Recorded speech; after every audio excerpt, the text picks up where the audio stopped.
relationship to this project and how it came about, and to deal specifically with the question of the human economy. I mean, the human economy as an idea has a very limited relationship to this larger international project you've been hearing about.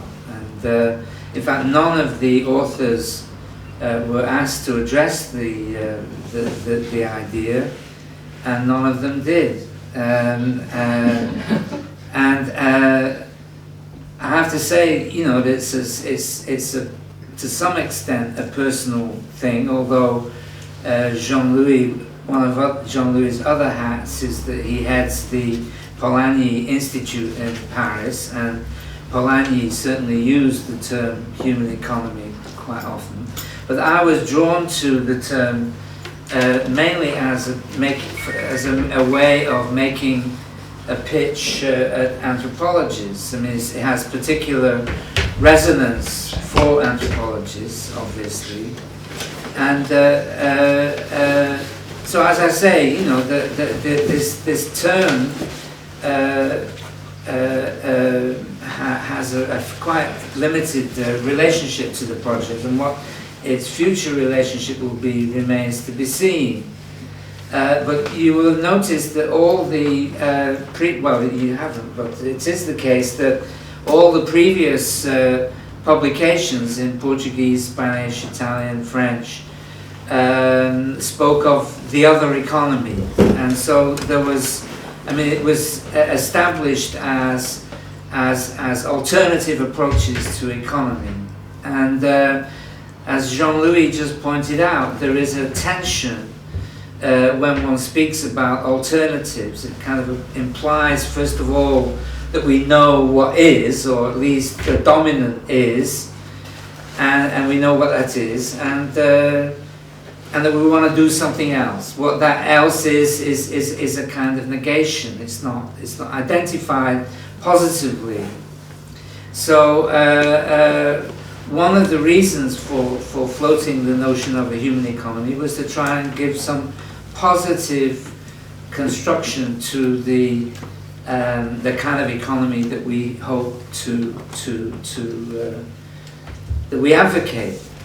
And for me, it came out of several sources. I mean, I'm quite known for the idea of an informal economy, which grew up initially, again, as a negation. I mean, it's really informal doesn't tell you anything about the positive principles of informal dress, just that it isn't looking like a penguin, you know, or whatever.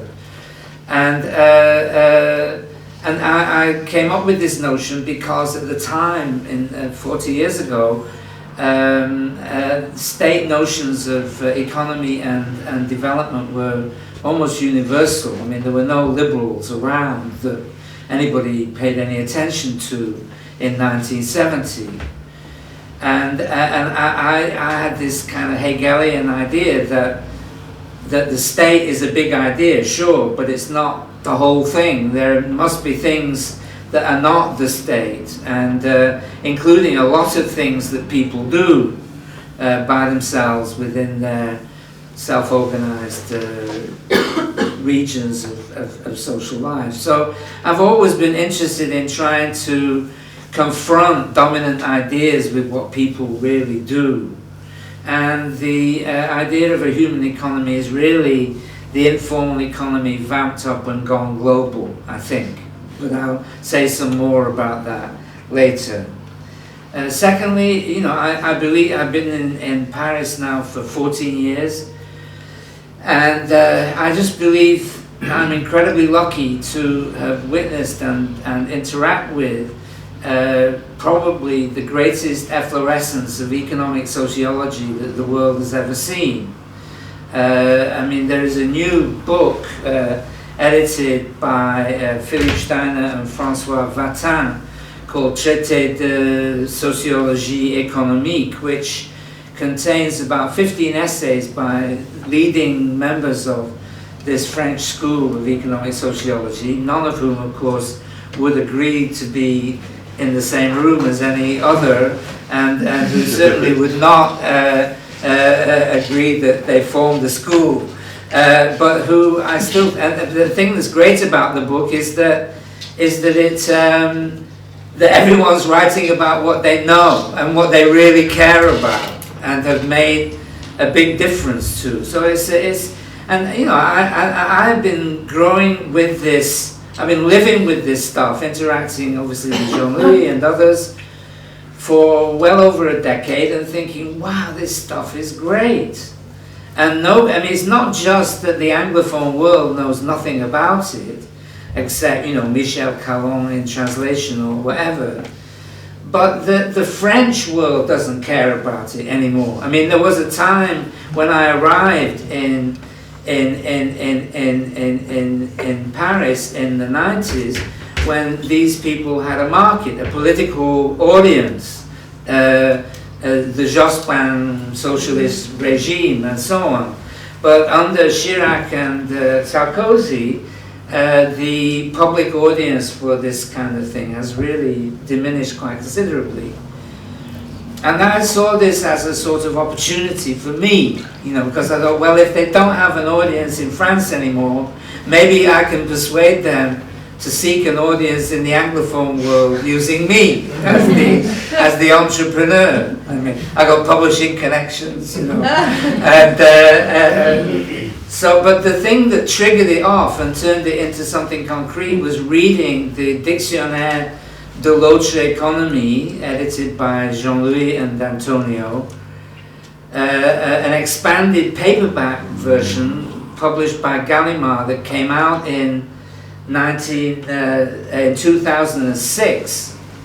And one of the things you might not have got a grasp for is the extraordinary publishing success of this series. I mean, this French expanded paperback sold 6,000 copies in a year, and the new Portuguese version that Antonio talks about was published in January 2009 and sold out the first print run of 2,000 copies in 2 months. So there is a public hunger for this stuff. It's not just some, you know, politicized intellectual talking to each other in a corner. And the market that all of these things were aiming at was kind of engaged activist, outer globalizing types, you know, the people who want another world. But the people who were buying the book were students, because these books are great cribs. I mean, each chapter really lays out in a very condensed and accessible way what some of the key concepts of our day, as it bears on economy, what it means, where it came from, what the principal debates, and here's the kind of 10 key things you might want to read if you want to follow it up. So we did have in mind with this Anglophone version of the book, we wanted to reach people who wanted to do something, you know, that not just people who are interested in ideas, but people who felt that something should be done but didn't know how, or how to enter into the literature that might give them some kind of roadmap. And so what, you know, my feeling about this, I mean, I have in mind a North London social worker, Guardian reader or whatever, who thinks that fair trade might be a good idea but isn't quite sure what it adds up to. Is it just ethical shopping, or is it, as our chapter shows, a really dynamic and far-ranging movement in Latin America that aims to change not only regional and continental economies, but the world economy, north-south economic interactions and so on. But it still remains the case, you know, that this book is an introduction to ideas. the theme that both Jean-Louis and Antonio had insisted on is that, you know, these are ideas forged and developed in practice. The World Social Forum in Belém in 2009 brought together explicitly researchers and activists, science and democracy, as they called it. These are, after all, the two pillars of anything progressive in modern civilization. That is, putting power in the hands of people to realize their own desires more effectively, and developing forms of knowledge that are adequate to the task, which requires understanding the world better. So all of these things are in this book. It still seems, it has this, it's intended to be a handbook, a guide, a citizen's guide, we say, you know, to people who